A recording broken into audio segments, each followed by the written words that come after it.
have in more durable surfaces. And when you get up away from the river, what type of things do you see? Those of you who know the area. Yeah, so you see sensitive soil crops, also sensitive vegetation. You see some of the cactus species that really can't handle trampling. In your yard, if you've got grass, you can walk on it, you can play on it, play football. These areas can't handle that. And so we really want to keep that use down into the actual campsite. So we're looking at where those campsites are, and in an area where there's maybe a trail leading away from the campsite into those cryptobiotic or microbiotic soils, we'll actually go in and try to close that trail. And we're trying to really refine those methods. And Kate Waters did the first draft, and we're just about ready to complete a restoration handbook for those backcountry areas. And they're tricky. If anyone has worked with restoration actions, these are areas where you can't just go in and pop some willow sticks into the ground and they're going to grow. These are incredibly difficult. One, because of access. You're not going to be down there every day watering it. And we're also not hooking up irrigation. And so they're challenging environments. So we've come up with techniques that are kind of interesting, and we want to make sure that they're working. So if you're down there and you see dead sticks in the ground, that's probably one of our techniques. And it's actually got a technical name. It's called vertical mulching. And it's something that is really meant to just provide a visual barrier. So as a trail is developing, we'll kind of visually try to block it with, oftentimes we try to have them be live sticks, but we also do use dead vegetation. So those are just a couple examples of the backcountry mitigation actions that we take. And I mentioned the backcountry management plan because that, as that comes online and we start working through that, there are going to be a lot of other areas throughout Grand Canyon that aren't just along the river corridor that we will probably want to start taking some sort of restorative actions. So we'll learn a lot from these techniques.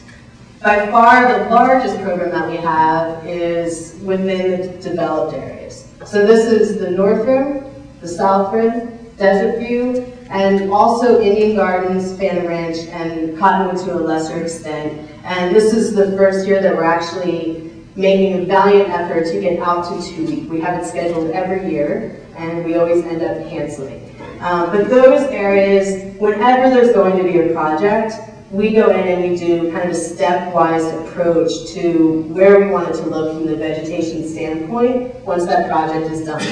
This is nothing new. If you look at this slide, it's kind of difficult to see, but in 1955, in Grand Canyon, they were planting road scars.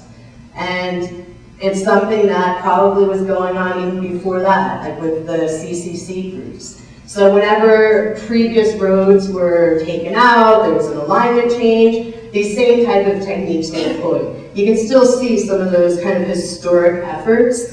If you're going into, if you're driving into the South Rim, right before you get to East Rim Drive, there's an old road scar there that was planted. It could have been this one in the 1950s. So what we do as a program is, the first thing we do if we know there's going to be a big project is we go out and we actually survey the site. We're looking for a lot of different things. We're looking to find out what plants are actually growing there, whether there are invasive species, whether there are rare species, and just do a general survey so we can determine what the species composition that we're going to try to achieve is. The next thing that we do is collect seed. And that is a very time-consuming process, and I can't say enough how much the volunteers that come out and work with us have contributed to our ability to do that. Seed storage is something that we're always working on. A lot of plants, the seed doesn't stay viable for a long period of time, so you kind of got a window that you can work with.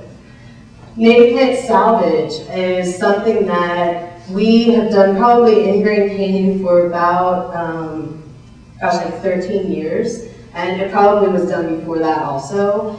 In fact, I know it was done before that, and some of those efforts, they actually went out onto Forest Service land and moved trees into the park.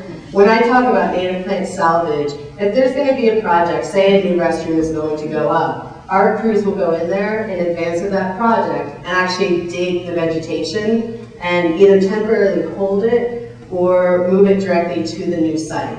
And it's a really critical link that a lot of other parks don't necessarily utilize. It's a way to get mature vegetation, and it's a way to actually add structure to the area that you're trying to restore. So it's something that we salvage everything from grasses, perennial grasses, to large trees. And we have scaled back on our large tree efforts, but we may be upping them again, according to a conversation I had today.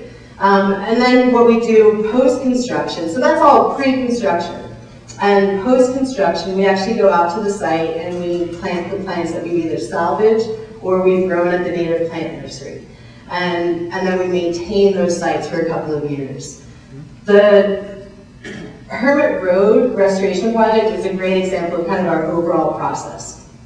So that was a road that was a historic road. And when the road was designed, there was a lot of care in the design. As far as a winding road, it's kind of this great kind of historic character. And over the last 7 decades, there really hadn't been a lot of maintenance on the road. And so the park took on a large-scale kind of rehabilitation project for that road. And our program was involved from the very beginning. So before any actions were taken, we went out and we surveyed the entire length of the road. We looked for, like I mentioned before, invasive species, rare plant species, and we actually tried to determine what we wanted to look like after the road project is done. And what we wanted it to look like is that nothing happened at all. We wanted the sides of the road to look like there hadn't just been bulldozers and hundreds of trucks coming in and out and people walking all over. So that was one of the goals. But we actually went out and came up with a full plan for how we would progress. So we went out before the project started, salvaged the native vegetation, collected seed, like I mentioned. A lot of that seed we actually sent to a facility in New Mexico. We have a partnership with the Natural Resource Conservation Service. They have plant material centers, and they grew a lot of the seed for us. And I think, Jane, is that an NRCS picture? No, it's us. That's all us? Okay. So we do have kind of 2 methods of propagating plants. We can either do it in park, or we can send it out to that facility. And then the project was implemented. All of the trucks were gone. Actually, before all the trucks were gone, we worked with the contractors to actually seed the roadsides. We did a hydro mulching. And then once all of the activity was gone, we had crews and volunteers, a lot of volunteers that went out and planted. So before the project, we salvaged 4,000 plants. And what we ended up planting between the salvaged plants and the ones that we propagated is 16,000 so far. So most of those are in one area. How many of you have been out to Maricopa Point? Okay, so the majority of that planting was done in that area, and I'm going to mention that area in a couple of slides. But the idea then in the end was that the project truly was not going to cause an impact to the vegetation. So that's the long-term goal. We do a lot of other things. We take photographs, we put in transects, we actually monitor the survival rate of those plant species, Barkley. The other partnership that I want to mention with that project is that, and I wish he was here, Dion's not here, is he? We had a student intern this past year that was just amazing. And he was funded through a partnership between Grand Canyon Association, the Ecological Monitoring Assessment Foundation, and NAU. And he was he was a seed intern, and he worked for Jan Busco, and he did seed collection within the park. He actually kind of came up with what dominant species seed collection methodology, and in addition to that, went out there and actually collected it with volunteers, and the volunteers just absolutely loved him. He's just kind of got this amazing spark about him. But he did kind of also come up with some goals at the end of his internship, and one of the goals was that not only is that internship continued, but that it's expanded.